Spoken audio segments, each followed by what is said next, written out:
চাইলাম পাইলাম না, দিল না আল্লাহ, বলে না আপনার সব দোয়া কবুল। তবে কবুল হওয়ার তিনটা সিস্টেম আছে। আপনি যত দোয়া করছেন সব কবুল, কারণ আল্লাহর কাছে কিছু চাইলে আল্লাহ ফিরাইয়ে দিতে জানে না। আল্লাহ জানেই না কেমনে ফিরাইয়ে দিতে হয়। সুবহানাল্লাহ কোন চাওয়া মাত্রই আল্লাহ বলে অ্যাকসেপ্টেড, যা কবুল, দিব দিব না এটা বলতে জানে না, চাওয়া মাত্রই বলে দিব। তিন সিস্টেম। নাম্বার 1, আপনি আল্লাহর কাছে দোয়া করলেন, চাইলেন, আল্লাহ বলে দিব, বলেই তিনি দিয়ে দেন আর আপনি খুশি হয়ে যান, পেয়ে গেলেন।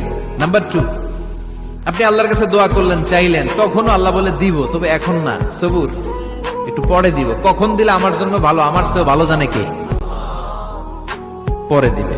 নাম্বার 3, চাইলেন, দোয়া করলেন, আল্লাহ তখনও বলে দেব, তবে এখনো না, পরেও না, কিয়ামতের দিন যেদিন বিপদে পড়বে ওই দিন দেব। যেদিন তোর বাবা তোরে চিনবে না, তোর মা তোরে চিনবে না, বন্ধু বন্ধুরে চিনবে না, পীর সাহেব মুরিদরে চিনবে না, মুরিদ পীর সাহেবরে চিনবে না, ইমাম সাহেব মুসল্লি